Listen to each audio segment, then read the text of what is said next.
Hoje é terça-feira.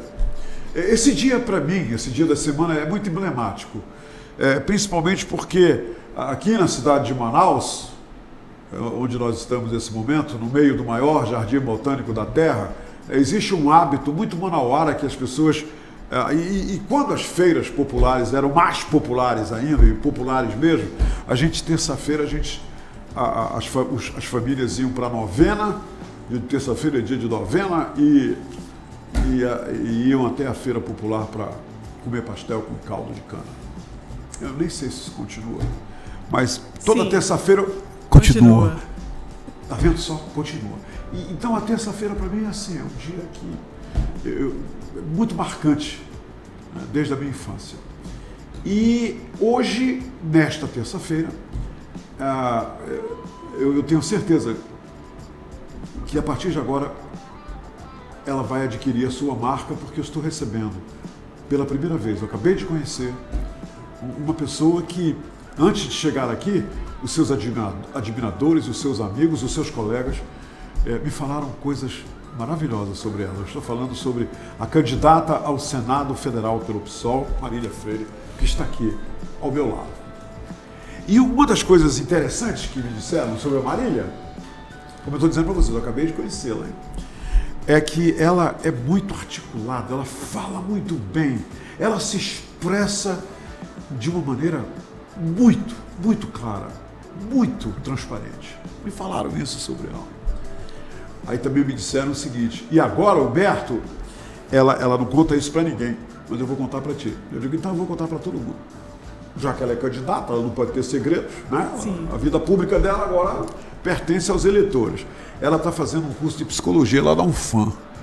Aí as colegas da turma me disseram, fala para ela que nós estamos vendo ela contigo. Eu digo, eu vou falar. Porque quando eu vi o currículo da Marília, não tinha nada sobre esse curso de psicologia da UFAM. Mas aí quer dizer, nas informações que eu recebi. Então, está aqui. Né? Ela, candidata ao Senado, é uma pessoa que é muito admirada e é estudante também, universitária, está fazendo um curso na UFAM. E antes de eu começar a conversar com a Marília, não esqueçam de uma coisa. O cargo que a Marília está pleiteando através do seu voto é um cargo que leva 8 anos, do começo ao fim. Então, é uma responsabilidade sua também enorme, porque se a Marília for a candidata certa e você votar certo na Marília, olha aqui, é muito bom para o Brasil, é muito bom para o Amazonas, é muito bom para Manaus. Agora, se você votar em candidatos que você não conhece, que você vota por outros motivos, inclusive vendendo o seu voto, não se esqueça que você vai ter 8 anos para deixar de se arrepender.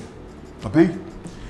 Sobre as mulheres, e esse é um ponto meu de admiração da Marília Freire, é o seguinte, houve uma época que as mulheres não podiam nem votar. Não votavam não, olha o dedinho aqui. E hoje, graças a Deus, as mulheres, além de votar, elas são votadas, como a Marília está aqui para pedir o seu voto. Ela está sendo votada para o Senado Federal pelo PSOL. Agora, eu como jornalista tenho uma outra coisa para dizer para vocês. Eu já frequentei uma época política, várias épocas políticas, Marília, que eu só entrevistava João, José e Pedro. E agora, para minha satisfação, por isso que eu estou tão entusiasmado para conversar com a Marília, agora eu estou entrevistando João, José e Marília. Entenderam? Eu ia dizer Maria, mas é Marília que está aqui comigo. Então os tempos mudaram, então vamos aproveitar essas mudanças. O desafio que a Marília aceitou é um desafio fantástico. Uma mulher candidata ao Senado Federal do nosso país, do Brasil. É muita coragem, entendeu? É realmente uma demonstração de uma mulher aguerrida, de uma mulher decidida, determinada. É o que eu vi do currículo dela e é o que eu acho dela. Bora ouvir as propostas da Marília? Bora ouvir o que ela tem a dizer, né, que pode nos levar ao encantamento e à decisão de votar nela? Bora? Olha, eu vou falar uma coisa só para vocês, hein? Vale a pena escutar a Marília. Marília, seja muito bem-vinda ao nosso projeto. Obrigada. Eleições. 2022 aqui no Portal da Holanda. É a primeira vez, acabo de te conhecer, vou te entrevistar pela primeira vez. Eu estou muito, muito, muito entusiasmado e satisfeito que você veio até aqui conversar com a gente. Obrigada pelo convite, pelo espaço. É sempre uma honra poder falar com tantos ouvintes e tantos leitores também do portal. Eu já fui uma pessoa que só tinha notícias do Amazonas através do portal quando eu morava no interior do estado. E estar aqui hoje é uma verdadeira honra. Estou muito feliz. Lindamente, lindamente. Para nós também. Marília, essa experiência que é muito rara para milhões e milhões de mulheres, mas ela é hoje um fato na sua vida. A experiência de estar aí concorrendo num pleito como mulher, e eu imagino para mulheres, você está fazendo isso também pelas mulheres, sim, e para o Senado Federal. Qual é a tradução que você faz disso que você está fazendo agora? Por que você está fazendo isso? O que te alavancou, principalmente, para tomar essa decisão de ser candidata ao Senado Federal do Brasil? Bom, são muitos motivos, né? Muitos caminhos me trouxeram até aqui. E eu realmente saio de um lugar em que eu olhava sempre os nomes, os candidatos, sempre as mesmas pessoas, sempre João José. João José e Pedro. Sempre João José e Pedro. Em alguns anos João e José, em outros João e Pedro, em outros José e Pedro. Mas sempre os mesmos nomes ali se alternando na nossa política amazonense, né? E isso era uma coisa que me chamava muita atenção e uma ânsia de quando é que vai vir um nome novo, quando é que a gente vai ter uma opção, construir outra política. E eu fiquei um tempo ali nesse lugar de espera, Humberto, te confesso. Mas tem um momento em que você se dá conta de que talvez você tenha que ser esse nome. E aí você tem que assumir a sua responsabilidade de se disponibilizar, de colocar o seu nome, de dar a sua cara a tapa, de fazer uma outra construção e ser essa alternativa. E não só ficar esperando, né? Nós temos um eleitorado no Brasil e no Amazonas predominantemente de mulheres. E apesar dessa predominância feminina no eleitorado, a gente não tem essa mesma representatividade, tanto no Senado quanto na Câmara Federal, na Assembleia Legislativa. E aí a gente fica com esse sentimento, né? A gente tem lá homens políticos que foram legitimamente eleitos e tudo, mas que como vão pensar políticas voltadas especificamente para as mulheres, para as famílias, para as crianças, sem terem tido essa vivência, né? E eu tenho dois lemas, que é tudo sobre nós, com nós, participando das decisões ativamente. E na verdade o lema é nada sobre nós sem nós. E o outro é uma perspectiva de que todo mundo pode falar por si mesmo. Eu não preciso que um homem esteja falando por mim. Eu não preciso que outra pessoa levante as minhas pautas, as minhas bandeiras, se eu mesma posso fazer isso por mim, pelas minhas companheiras, pelas outras mulheres. Então, é nessa perspectiva aí que a minha candidatura surge dentro de mim primeiro. Procede a máxima, e lógico, entre aspas, tá? Essa máxima. Procede essa máxima para ti? Ou qual é como você interpreta essa história que rola por aí há anos e anos e anos que eu ouço, que mulher não vota em mulher? Que história é essa? Olha, não posso dizer que isso é de todo mentira, porque as pesquisas que têm sido realizadas e registradas no TSE têm mostrado o meu eleitorado majoritariamente de homens. Espia só. Como explicar, Humberto, isso? Olha. Eu não tenho realmente uma explicação aqui no nosso contexto amazônico. Claro. Mas eu sei, por estudos que eu já fiz, no âmbito do gênero mesmo, que existe um pacto que envolve a manutenção do status quo de poder, de quem está no poder se manter no poder. E aí a gente passa por várias questões. Uma delas, por exemplo, é de que as mulheres que são aí da classe média alta, ricas, elas não vão votar em mulheres, elas vão votar em homens que são aliados dos seus interesses. Então essa história de que mulher não vota em mulher parte muito desse lugar, de mulheres que, ao invés, tendo acesso à informação, tendo conhecimentos, tendo instrução, sabendo da importância da representatividade das mulheres, ainda assim não votarem em mulheres, passa por essa questão de estar aí aliados aos interesses mesmo que são da burguesia. Marília, como é que estão as mulheres hoje em Manaus? Eu imagino que você, muito antes de ser candidata ao Senado, como você é hoje pelo PSOL, você já tem uma experiência de corpo a corpo, né, com as mulheres e no meio de diferentes realidades na cidade de Manaus. Porque aqui em Manaus é o seguinte, a gente sai do centro, tem uma realidade, chega bem ali no São Jorge é outra, chega ali no Jorge Teixeira é outra, e é incrível. E a gente vê essas mulheres espalhadas Manaus, por aí. Né? São muitas Manaus. Como é que você vê Manaus hoje e formada por uma grande maioria de mulheres? Até isso, a população de Manaus tem mais mulheres do que eu. Como é que você vê essa realidade feminina hoje em Manaus, hein? Eu venho do movimento social mesmo, que atua predominantemente no combate à violência obstétrica. Então a gente encara uma realidade das mulheres em situação de parto, em situação de abortamento, em situação nas maternidades de atendimento. E a luta da violência obstétrica, ela tem uma questão muito curiosa. Ela não tem classe. Mulheres ricas, pobres, que têm plano de saúde, que são atendidas pelo SUS, maternidades públicas, privadas, todas passam pelas mesmas situações, exato. Então, é um tipo de violência que transpassa as nossas diferenças todas. E isso é uma realidade muito dura e, às vezes, a gente só consegue ver no noticiário quando uma dessas mulheres é uma mulher que é advogada. Sim. Ou que, infelizmente, passou por uma situação dentro de uma rede privada. E isso vem à tona, né? É noticiado amplamente e tal. Concordo. E isso tem uma diferença, mas o sofrimento mesmo... Mas no dia a dia isso acontece com as mulheres todo dia, e nada é divulgado, nada é dito. É isso? A gente recebe denúncia diariamente, tanto na capital quanto no interior. E explica para quem não deve ter entendido, Marília, por favor, o que é violência obstétrica?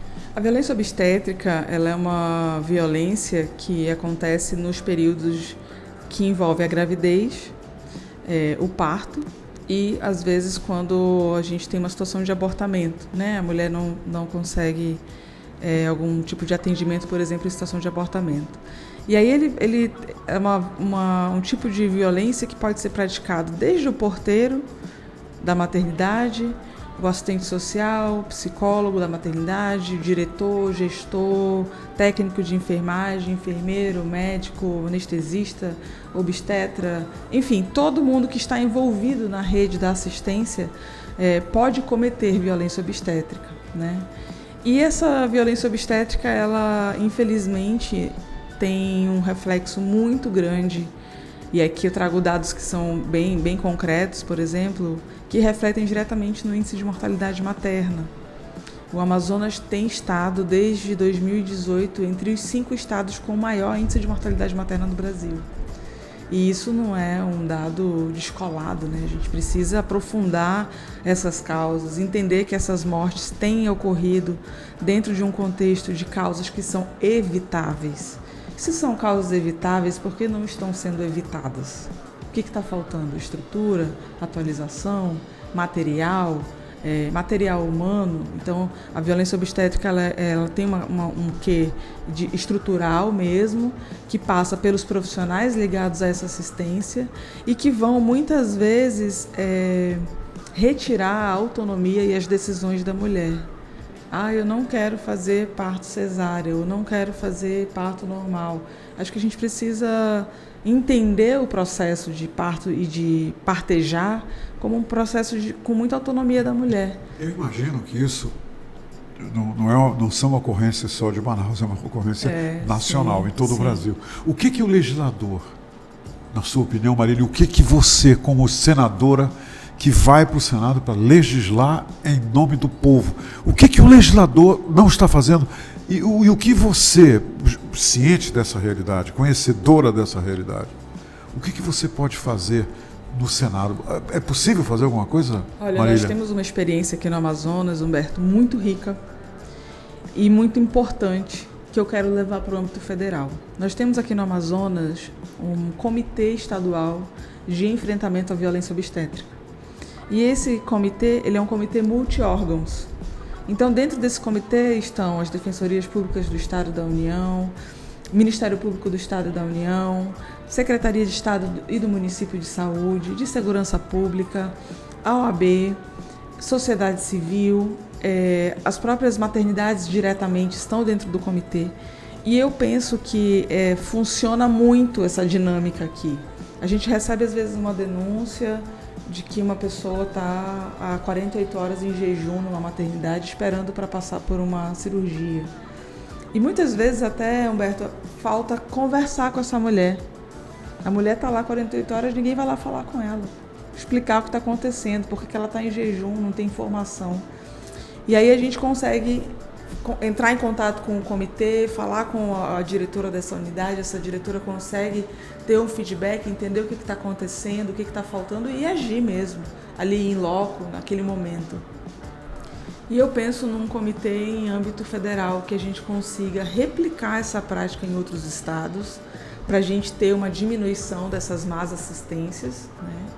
E também penso numa lei de enfrentamento à violência obstétrica em âmbito federal, que venha a tratar de forma obrigatória, por exemplo, da atualização dos profissionais. Lei essa que não existe. Não existe. Não existe. Existem as regras todas, já vasto ordenamento pela Organização Mundial da Saúde, pelo Ministério da Saúde também, notas técnicas, protocolos, que muitas vezes não são atendidos. E aí a gente vê, muitas vezes, profissionais que estão na assistência há muitos anos, mas que não se atualizam. E ficam ali replicando práticas que não são mais recomendadas, que não são mais indicadas. Sim, claro. E aí isso... E houve uma evolução nesse Exatamente, setor. E isso reverbera numa violência obstétrica efetiva. Então a questão da atualização é uma questão muito importante de todos os profissionais ligados à assistência. E é urgente, não dá para esperar. Marília, então eu vou pegar um gancho que isso sempre me chama a atenção. Eu já trouxe aqui, logicamente, especialistas, né, que vieram e falaram, por exemplo, da violência doméstica. A questão da... Eu trouxe delegados, eu trouxe advogados, eu trouxe ginecologistas, eu trouxe essas pessoas que todas elas, de uma forma ou de outra, abordaram a questão da violência doméstica, das causas e tudo mais. Como você vê, como candidata, logicamente, né, e mulher, porque isso já é natural. Sim, claro. Eu estou te perguntando como candidato, porque ver como mulher é natural. Mas você vê, por exemplo, esses índices de violência em Manaus contra as mulheres, no Amazonas contra as mulheres, e que não diminuem, Marília, entra anos, sai ano, eu converso com as pessoas, com os especialistas, e eles dizendo a mesma coisa, os números aumentam. A mulher agora faz um X na mão, vai para a farmácia e mostra, vai não sei onde e mostra. Marília, na sua opinião, como mulher e senadora, como você abordará essa questão, que também é nacional, de violência contra as mulheres? Claro. Violência doméstica contra as mulheres. A gente tem um dos nossos projetos tocam nessa questão, que é o projeto da renda básica.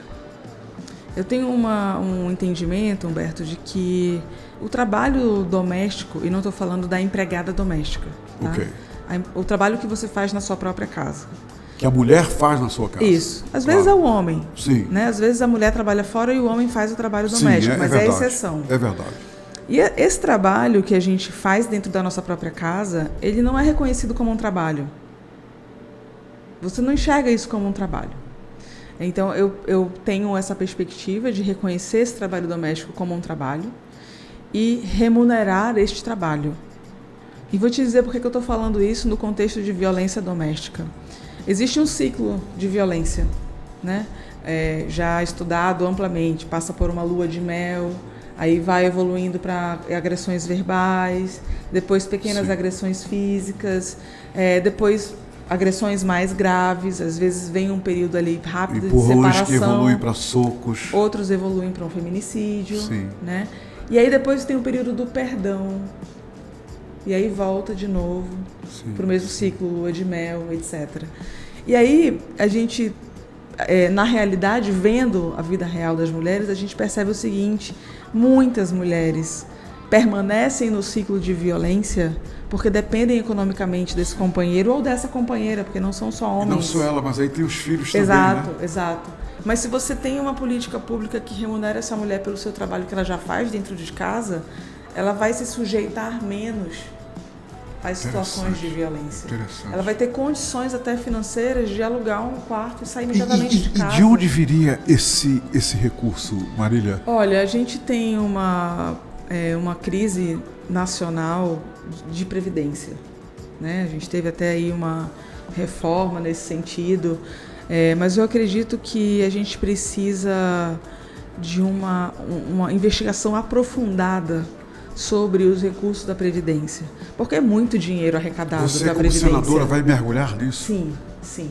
Eu acho que a gente precisa ter a Previdência que é arrecadada e como ela é devolvida para as pessoas em forma de benefício de prestação continuada ou de aposentadoria, o que seja. Eu acho que isso tem que estar muito, mas muito mesmo, transparente.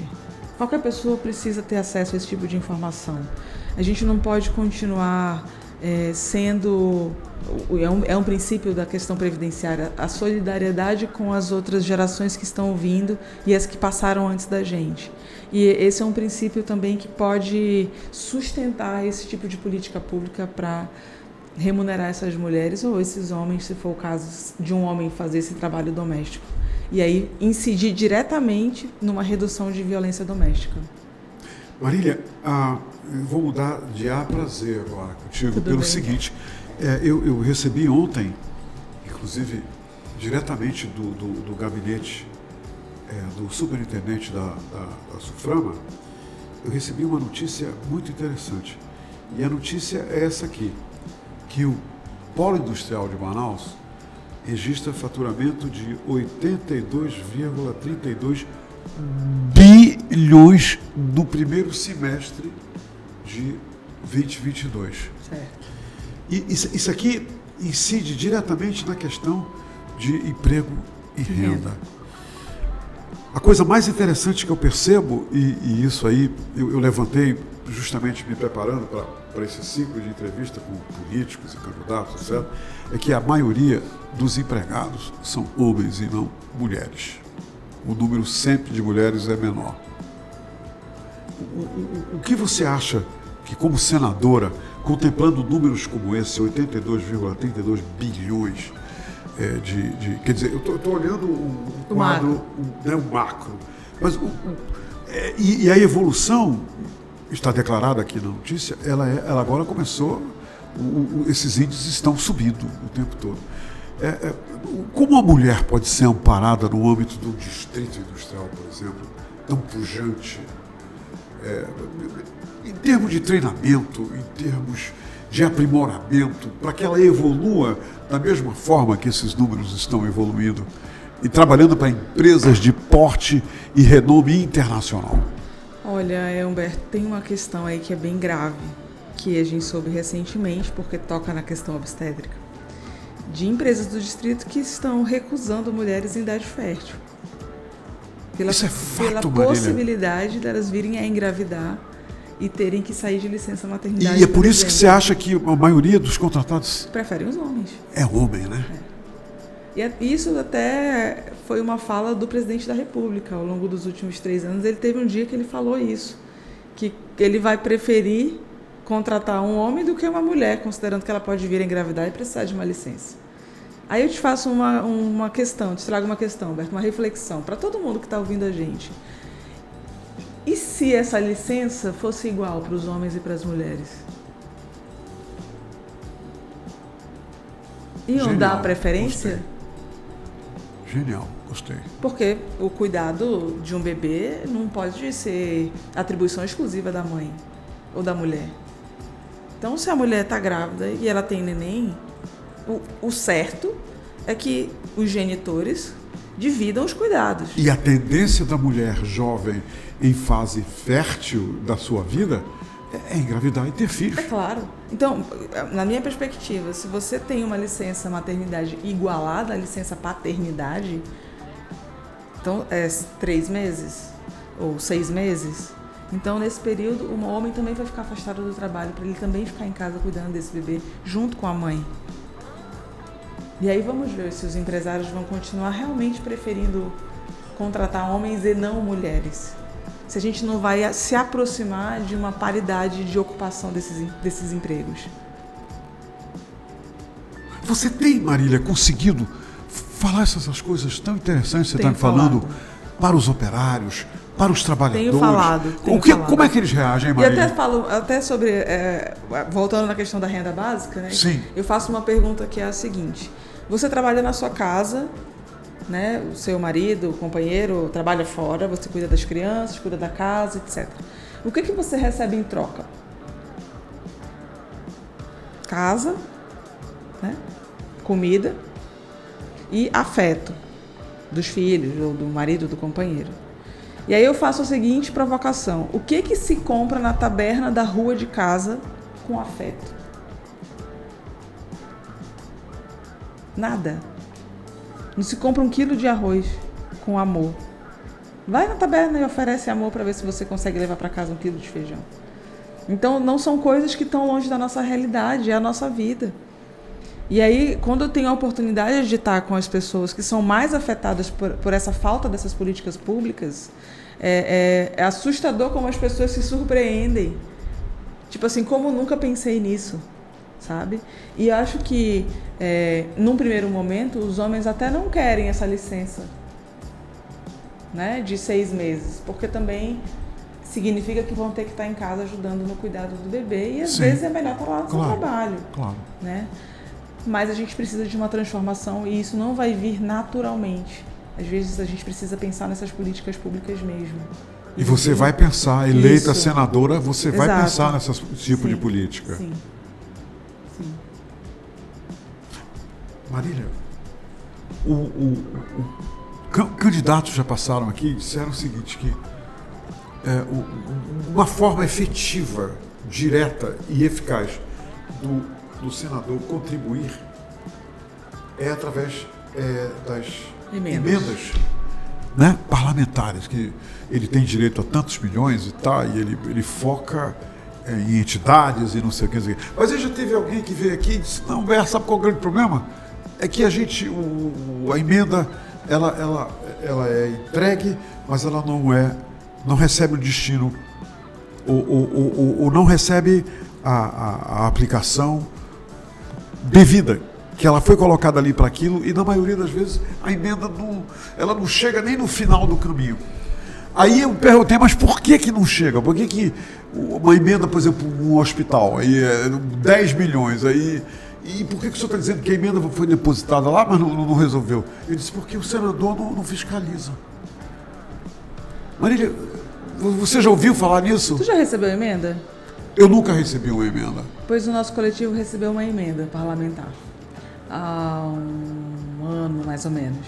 Depois tu me diz como é que eu posso receber uma emenda, tá? Me ensina o mapa da Não, e até sobre isso eu vou falar. Tá bem, mas vou te dizer eu só uma quero coisa. quebrar o gelo aqui. Não, esse assunto está bem. ficando muito sério. Isso é muito bom. Aí, Marília. É que é muita burocracia. Para receber uma emenda? Para receber uma emenda. Eu jamais imaginei. Ao longo Conta como é. Como é, Marília? Eu desisti várias vezes. A sorte é que nós somos um coletivo e quando uma desistia, a outra segurava. Não, vamos. Então, agora, o que acontece na questão da emenda? Precisava de uma série de documentações. Aí quando você... Primeiro a papelada. Exatamente. Primeiro, o parlamentar tem que... Você apresenta um projeto para o parlamentar. Ok. E esse parlamentar vai avaliar se aquele projeto deve ou não ser contemplado por uma emenda. A decisão é dele, né? Vou contemplar o seu projeto. Aí faz um decreto, uma publicação no diário e tal, de que vai destinar aquele valor para aquela instituição, para executar aquele projeto X.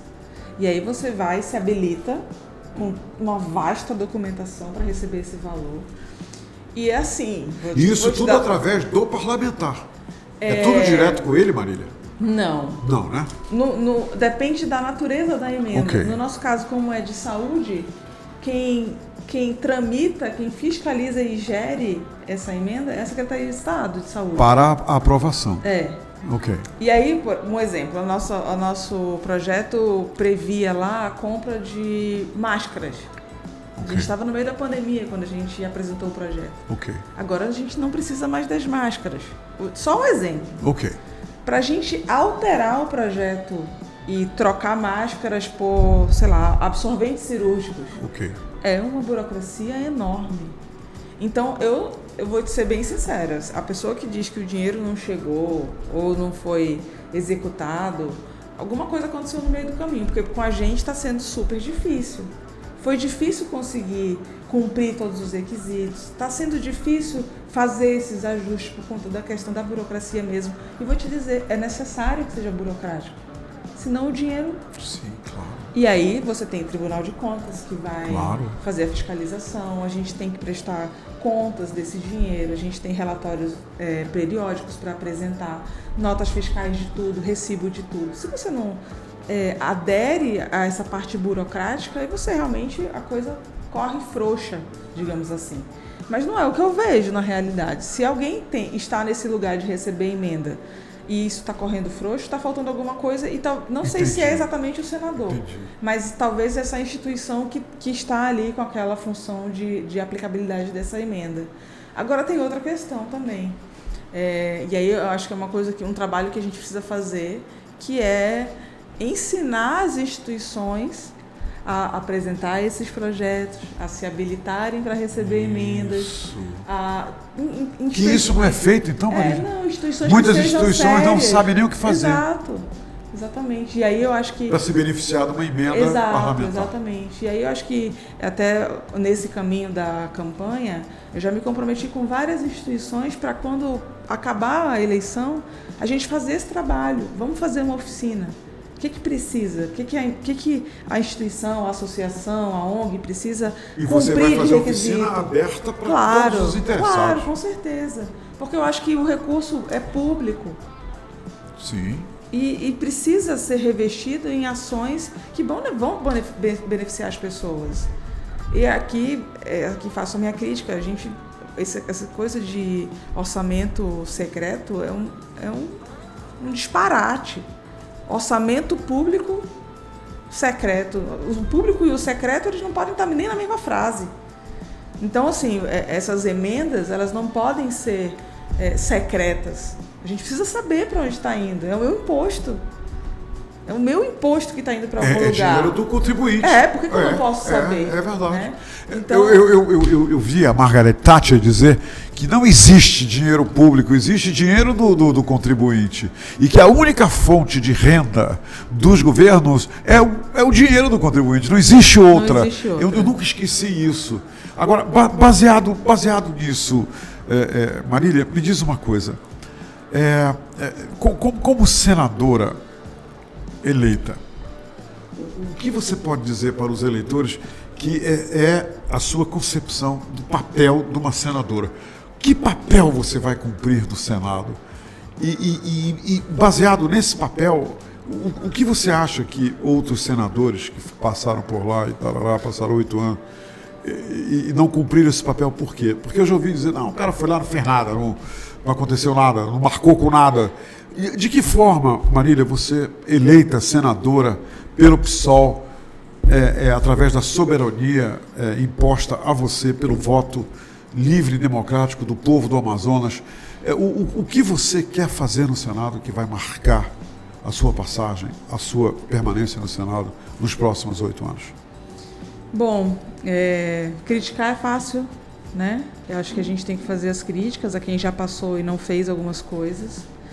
E também penso que quem já passou 8 anos, e acho que 2 candidatos já tiveram essa oportunidade de passar 8 anos no Senado, não dá para agora dizer que vai inventar a roda, né? Ou a pessoa fez em 8 anos ou não vai mais fazer. Inclusive, eu sou uma candidata contra a reeleição, Humberto. Eu acho que a reeleição... Você não é a favor da reeleição? Não, eu penso que a reeleição... Para todos, né? Para geral. Todos. Cria um círculo vicioso na política. E cria uma falta de compromisso com a formação de novas lideranças. Porque se você é parlamentar, está sendo reeleito há 40 anos, que compromisso você tem com a formação de outras lideranças?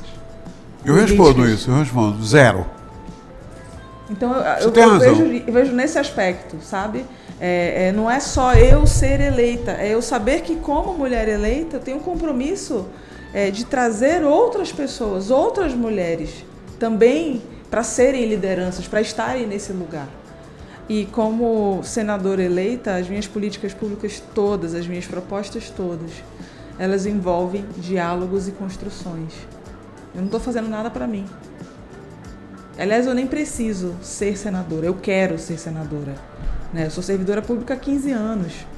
Não tenho uma necessidade, eu não sou política carreirista, eu não estou me beneficiando em nada disso. E eu acho que a minha legislatura, ela vem para isso, para o diálogo, para a construção.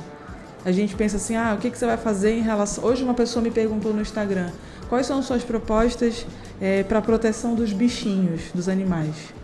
Eu falo, olha, eu tenho as minhas convicções pessoais. Por exemplo, eu sou contra os testes para fins cosméticos em animais. Mas eu não posso ser irresponsável, eu preciso trazer cientistas, eu preciso trazer ativistas para a gente pensar em alternativas claro. De legislações que venham a limitar essa utilização indiscriminada dos animais. Então, eu sou uma pessoa que vem da construção e do diálogo. E é isso que eu quero fazer no Senado. Continuar fazendo o que eu já faço aqui. Construção, política e diálogo. Marília, você é senadora eleita, você vai ser a senadora que vai legislar para todo o Brasil, né? Não é só para o estado do Amazonas, né? Quer dizer, sim. Mas também você não vai... Você vai continuar sendo a senadora do povo do Amazonas. Claro. O que você pode nos dizer? Eu estou imaginando aqui que você andou fazendo umas viagens aí pelo interior do estado do Amazonas. E até agora, e eu já estou no final da feira, né? Eu falei na feira, das terças-feiras. Quinta-feira eu vou fazer a minha última entrevista desse projeto, porque a gente não pode mais entrevistar ninguém. Então me diz uma coisa, eu estou imaginando que você fez um périplo aí, passou pelo interior. Como é que você viu o interior do Amazonas? E como está o povo do Amazonas? O que um senador pode fazer por todo o interior do Amazonas? Porque teve gente que passou aqui e falou, Humberto, antes de dizer o que ia fazer, disseram assim, as pessoas disseram aqui, está aí gravado para quem quiser ver.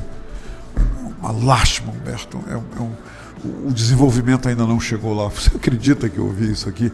O que você tem a dizer? Que eu imagino que você foi no interior conversar com as pessoas sobre o interior do Amazonas. Bom, primeiro eu preciso falar a verdade. Não, claro, lógico. A verdade é que nós temos uma campanha com recursos muito limitados. Nos meus sonhos, a campanha eu faria de barco em todo o interior. Faria uma viagem por calha. Entendi.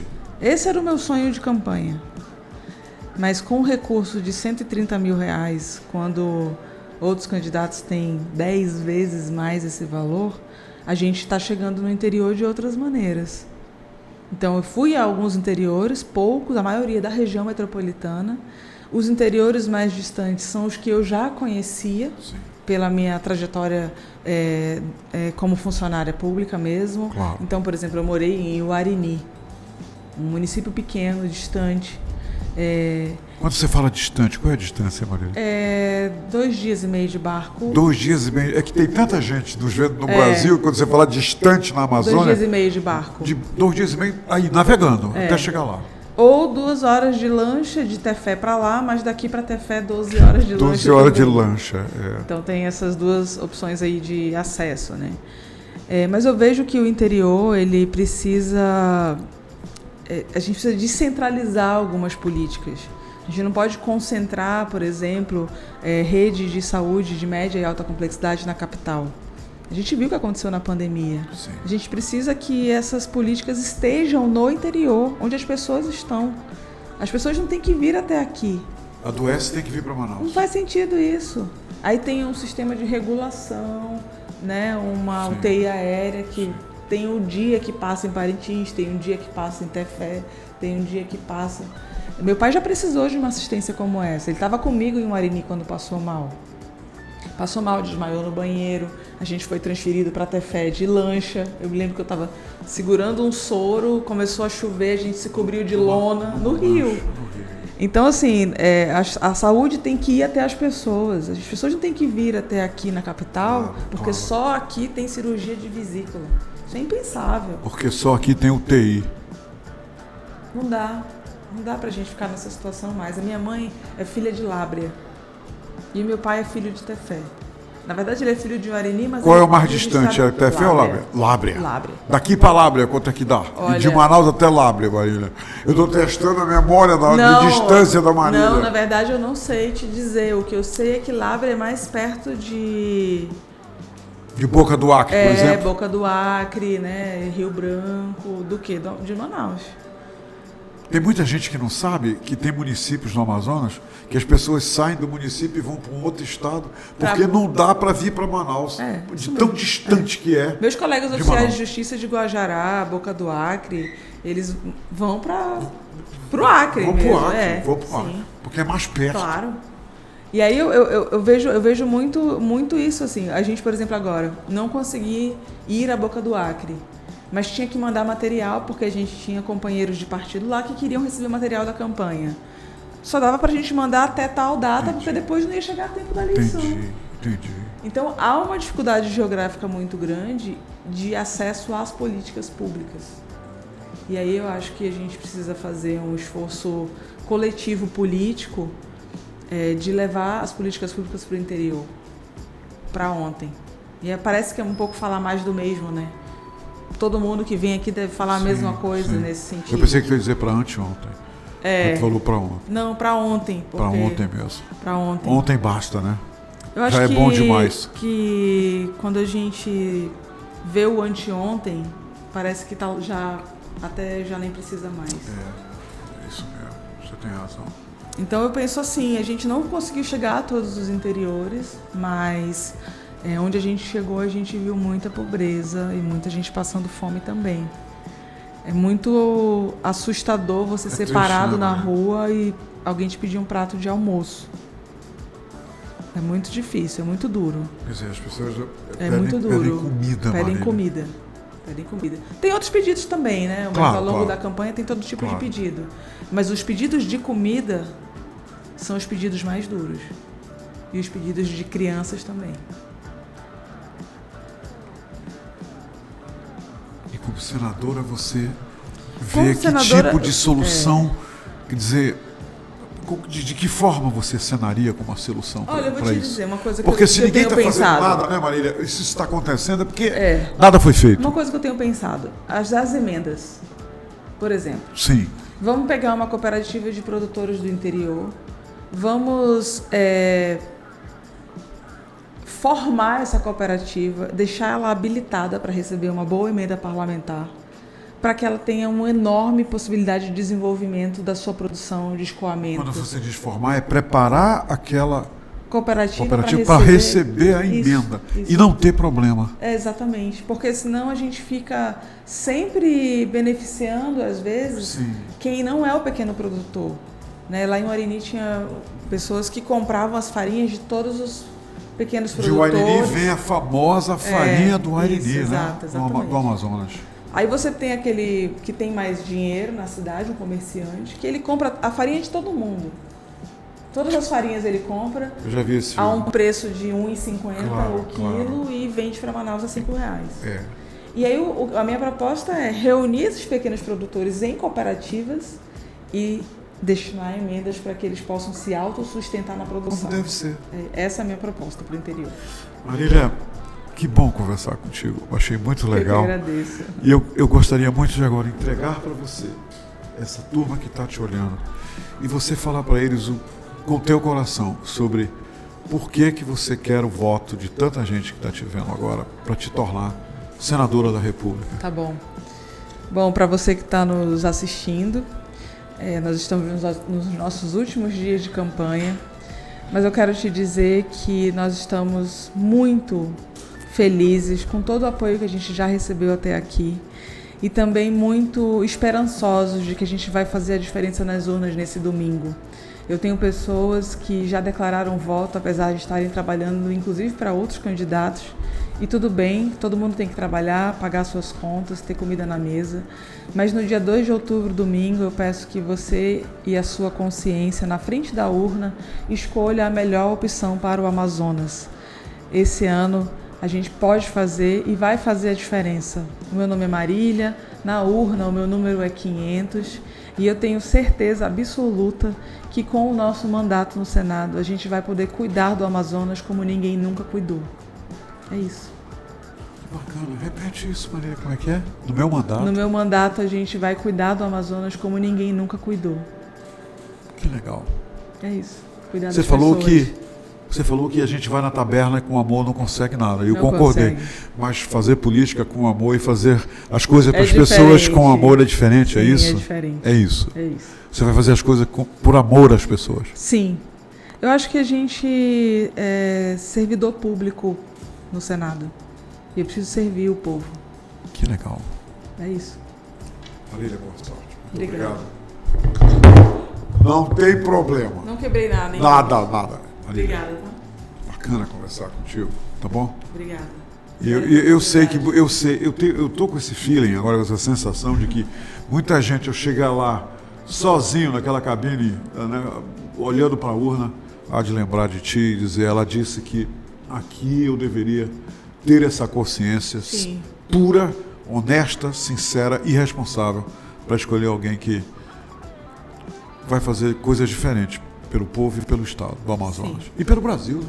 Senadora de Sim. todo o Brasil, né? Do Brasil. Obrigado, Marília. Obrigada. Boa sorte lá, no dia 2. Lembrando uma coisa, acabei de lembrar. Aqui no Amazonas, a eleição começa às 7 da manhã e vai até às 16 horas, tá? Aliás, em Manaus. Porque tem fusos horários diferentes. Então, confira aí o fuso horário da sua área. Mas é o seguinte, aqui em Manaus, das 7 às 16 horas, é o tempo que você terá para votar no dia 2 de outubro. Confere isso, né, Paulo? É isso aí, né? Eu até tenho aqui as cidades onde é mais cedo. Pronto, tá vendo só? Marília, me ajuda. Vou falar. Com a cola da Marília aí é legal, vai. Envira, Guajará, Ipixuna, Benjamin Constant, Erunepé, Amaturá, Atalaia do Norte, Itamaraty, Tabatinga, Jutaí e São Paulo de Olivença. As eleições começam às 6 da manhã e vão só até às 3 da tarde. Tem que levantar cedo da Olha rede aí, para ir gente, votar. nesses lugares que a Marília mencionou. E o restante começa às 7 7 e vai até às 4 da tarde. Até às 4 da tarde. E o caso de Manaus, né, Marília? Sim. O caso de Manaus. E, gente, vote com consciência, vote por você, pelo seu vizinho, pelas pessoas que você ama e, principalmente, pela nossa cidade, pelo nosso estado e pelo Brasil. Até amanhã.